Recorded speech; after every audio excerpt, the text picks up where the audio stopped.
Hi ಎಲ್ಲರಿಗೂ ನಮಸ್ಕಾರ. Welcome back to KL and KA recipe. ಇವತ್ತು ಕಡಲೆಕರಿ ಯಾವ ರೀತಿ ಮಾಡೋದು ಅಂತ ತಿಳಿಸ್ಕೊಡ್ತಾ ಇದ್ದೀನಿ. ಇದಕ್ಕೆ ನಾನು ನೈಟ್ ಕಡಲೆಕಾಳನ್ನು ಒಂದು ಬೌಲಲ್ಲಿ ನೆನೆಸಿಟ್ಕೊಂಡಿದ್ದೆ. ಅದನ್ನು ಡೈರೆಕ್ಟಾಗಿ ಕುಕ್ಕರ್ಗೆ ಹಾಕಿ ಸ್ವಲ್ಪ ಉಪ್ಪು ಹಾಕಿ ನೀರೆಷ್ಟು ಬೇಕೋ ಅಷ್ಟು ಹಾಕ್ಬಿಟ್ಟು ಒಂದು 5ರಿಂದ 6 ವಿಷಲ್ ತೊಗೋಬೇಕು. ಅದಾದಮೇಲೆ ಸ್ವಲ್ಪ ತೆಂಗಿನಕಾಯಿ ತುರಿನ ಈ ರೀತಿ ರೋಸ್ಟ್ ಮಾಡ್ಕೋಬೇಕು. ಇದೇ ಅದಕ್ಕೆ ಸೀಕ್ರೆಟ್ ರೆಸಿಪಿ ಅಂತ ಹೇಳ್ಬೋದು, ಸೀಕ್ರೆಟ್ ಇಂಗ್ರೀಡಿಯೆಂಟ್ ಅಂತ ಹೇಳ್ಬೋದು.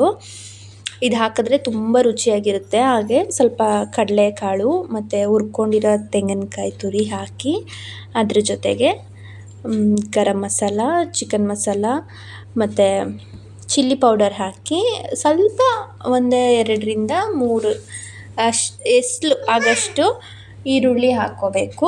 ಜೊತೆಗೆ 2 ಪೀಸ್ ಟೊಮೆಟೊ ಹಾಕ್ಕೊಂಡು ನುಣ್ಣಗೆ ರುಬ್ಕೊಳ್ಬೇಕು. ಈ ರೆಸಿಪಿ ಅಂತೂ ತುಂಬ ಅಂದರೆ ತುಂಬಾ ಚೆನ್ನಾಗಿರುತ್ತೆ. ನೀವು ಮನೇಲಿ ಒಂದ್ಸಲ ಟ್ರೈ ಮಾಡಿ ನೋಡಿ. ನಾನಿಲ್ಲಿ ತೆಂಗಿನ ಎಣ್ಣೆ ಹಾಕ್ಕೊತಿದ್ದೀನಿ, ಕೊಕೊನಟ್ ಆಯಿಲು. ಇದು ಮನೇಲಿ ಮಾಡಿರೋದೇ, ನಾವು ಕೊಕೊನಟ್ ಆಯಿಲನ್ನೇ ಜಾಸ್ತಿ ಬಳಸೋದು. ಇದಕ್ಕೆ ಸ್ವಲ್ಪ ಸಾಸಿವೆ ಸಿಡಿದ ಮೇಲೆ ಈರುಳ್ಳಿ, ಹಸಿಮೆಣಸಿನ್ಕಾಯಿ, ಕರ್ಬೇವಿನ ಸೊಪ್ಪು ಹಾಕಿ ಸ್ವಲ್ಪ ಕಲರ್ ಚೇಂಜ್ ಆಗೋವರೆಗೂ ಈ ರೀತಿ ಫ್ರೈ ಮಾಡ್ಕೋಬೇಕು. ಆದಮೇಲೆ 1 ಟೊಮೊಟೊ ಹಾಕ್ಕೊಂಡಿದ್ದೀನಿ. ಹುಳಿ ಟೊಮೊಟೊ ಇದೆ, ಆದ್ದರಿಂದ ರುಬ್ಬಲಿಕ್ಕೆ ಹುಣಸೆಹಣ್ಣು ಹಾಕಬೇಕು ಅಂತ ಏನಿಲ್ಲ. ಟೊಮೊಟೊನೇ ಹುಳಿಯಾಗಿದೆ, ಆದ್ದರಿಂದ ಈ ರೀತಿ ಚೆನ್ನಾಗಿ ಎಣ್ಣೆ ಬಿಡೋವರೆಗೂ ಫ್ರೈ ಮಾಡ್ಕೋಬೇಕು. ಇದು ಪುಟ್ಟಿಗೆ ಮತ್ತು ಚಪಾತಿಗೆ, ದೋಸೆಗೆ, ಪೂರಿಗೆ ಎಲ್ಲದಕ್ಕೂ ಟೇಸ್ಟ್ ಚೆನ್ನಾಗಿರುತ್ತೆ. ನೀವು ಮನೇಲಿ ಒಂದ್ಸಲ ಟ್ರೈ ಮಾಡಿ ನೋಡಿ. ಇವಾಗ ರುಬ್ಕೊಂಡಿರೋ ಮಸಾಲೆನ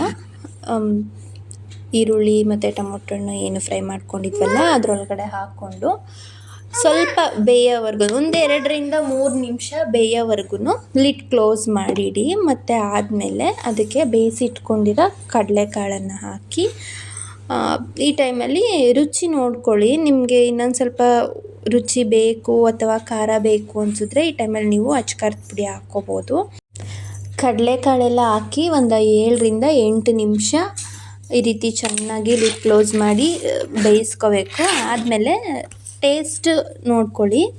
ನನಗೆ ಸ್ವಲ್ಪ ರುಚಿ ಕಡಿಮೆ ಅನ್ನಿಸ್ತು, ಆದ್ದರಿಂದ ನಾನು ಸ್ವಲ್ಪ ಮತ್ತೆ ಉಪ್ಪು ಹಾಕ್ಕೊಂಡು ಇನ್ನೊಂದು 2 ನಿಮಿಷ ಕುದಿಸ್ಕೊಂಡಿದ್ದೀನಿ ಅಷ್ಟೇ. ಆಮೇಲೆ ಸರ್ವ್ ಮಾಡ್ಕೊಳ್ಳೋದು ಅಷ್ಟೇ. ನೋಡಿದ್ರಲ್ಲ ಎಷ್ಟು ಸುಲಭವಾಗಿ ಮನೆಯಲ್ಲೇ ಹೋಟೆಲ್ ಥರ ಕಡಲೆಕರಿನ ಮಾಡ್ಕೋಬೋದು ಅಂತ. ಸೇಮ್ ಟೇಸ್ಟ್ ಅಂತೂ ಅದೇ ರೀತಿ ಇರುತ್ತೆ. ನೀವು ಮನೆಯಲ್ಲಿ ಒಂದ್ಸಲ ಈ ರೆಸಿಪಿನ ಟ್ರೈ ಮಾಡಿ. ವಿಡಿಯೋ ಇಷ್ಟ ಆದರೆ ಲೈಕ್ ಮಾಡಿ, ಹಾಗೆ ಕಮೆಂಟ್ ಮಾಡಿ. ಯಾರ್ಯಾರೆಲ್ಲ ಸಬ್ಸ್ಕ್ರೈಬ್ ಮಾಡ್ಕೊಳ್ಳದೆ ನೋಡ್ತಿದ್ದೀರಾ ಅವರು ಪ್ಲೀಸ್ ಚಾನಲ್ನ ಸಬ್ಸ್ಕ್ರೈಬ್ ಮಾಡ್ಕೊಂಡು ನೋಡಿ. ಹಾಗೆ ಮುಂದಿನ ವಿಡಿಯೋದಲ್ಲಿ ಸಿಗ್ತೀನಿ. ಅಲ್ಲಿವರೆಗೂ